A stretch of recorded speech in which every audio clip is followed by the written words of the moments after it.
সরকার প্রধান হিসেবে দায়িত্ব নেওয়ার পর প্রথমবারের মতো জেলা প্রশাসন সম্মেলনে প্রধান উপদেষ্টা ডক্টর মোহাম্মদ ইউনূস রোববার সকালে ৩ দিনব্যাপী ডিসি সম্মেলনের উদ্বোধন করেন প্রধান উপদেষ্টা। এতে যোগ দেন দেশের সব জেলার প্রশাসক। সময় নষ্ট করার কোনো সুযোগ নেই। প্রধান অতিথির বক্তব্যের শুরুতেই স্থানীয় পর্যায়ে আইন শৃঙ্খলা রক্ষায় মাঠ প্রশাসনকে আন্তরিক হওয়ার আহ্বান জানান প্রধান উপদেষ্টা। বলেন, শান্তি শৃঙ্খলা রক্ষায় অন্তর্বর্তী সরকারের প্রধান বিবেচ্য। এর উপর নির্ভর করে সরকারের সফলতা ব্যর্থতা। ল অ্যান্ড অর্ডার একটা শান্তি শৃঙ্খলা বজায় একটা মস্ত বড় ইস্যু হয়ে গেল। এটাতে আমরা কি পরিমাণ অগ্রসর হলাম, কি করণীয় আমাদের, এটা একটা ১ নম্বর বিবেচ্য বিষয় আমাদের ল অ্যান্ড অর্ডার।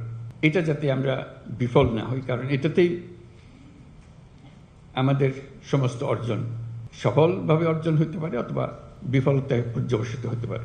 সেটা কি কোঅর্ডিনেশন হলে, কিভাবে হলে, এটা নিয়ে এই সম্মেলনে আলোচনা হোক। এ সময় তিনি সংখ্যালঘু সম্প্রদায়ের নিরাপত্তা নিশ্চিতে সর্বোচ্চ গুরুত্ব দিয়ে কাজ করার আহ্বান জানিয়ে বলেন, সবার সমান অধিকার নিশ্চিতে কাজ করছে সরকার। সংখ্যালঘুদের রক্ষা মস্ত বড় দায়িত্ব, কারণ এটার উপরে সারা দুনিয়া নজর রাখে আমাদের উপরে। আমরা সংখ্যালঘুকে কিভাবে তাদের সঙ্গে ব্যবহার করছি, একটা ছোট্ট ঘটনা সারা দুনিয়াতে বিশাল হয়ে যায়। আমি সেই ভয়ের জন্য তাকে শান্তি শৃঙ্খলার কথা বলছি না, এটা আমাদের দায়িত্ব। সরকারের দায়িত্ব হলো সকল নাগরিকের সুরক্ষা বিধান করা। আমি সংখ্যালঘু সম্প্রদায় তাদেরকেও বলেছি, আপনারা সংখ্যালঘু হিসেবে আমাদের কাছে দাবি করেন না, দেশের নাগরিক হিসেবে দাবি করেন। তার নাগরিক হিসেবে আপনার সংবিধান আপনাকে এই অধিকার দিয়েছে, সে অধিকার আপনি সরকারের কাছ থেকে পেতে হবে, সেটা আপনার দাবি, পাওনা।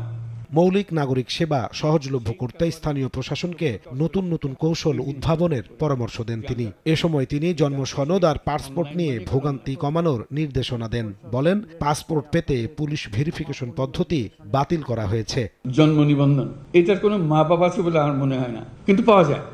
পয়সা দিলে ঠিকই চলে আসে। পয়সা দিলে যখন ঠিকই চলে আসে, তাহলে পয়সা না দিলেও আসার কথা। এই সিস্টেমটা আমরা করতে পারছি না কেন?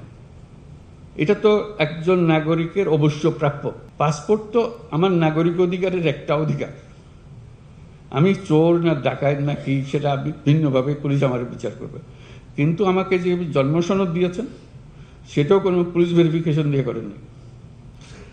আমাকে এনআইডি দিয়েছেন, সেটাও কোনো পুলিশ ভেরিফিকেশনের জন্য অপেক্ষা করতে হয় না। নাগরিক হিসাবে পেয়েছি, এই দেশের নাগরিক। পাসপোর্টও এই দেশের নাগরিকের একটা পরিচয়পত্র। এখানে পুলিশ ভেরিফিকেশন কোনো লাগবে না। আমরা আইন করে দিয়েছি যে এখন থেকে পুলিশ ভেরিফিকেশন লাগবে না। প্রাথমিক শিক্ষার মান কিভাবে উন্নত করা যায় সে বিষয়েও জেলা প্রশাসকদের তত্ত্বাবধানের আহ্বান জানান প্রধান উপদেষ্টা।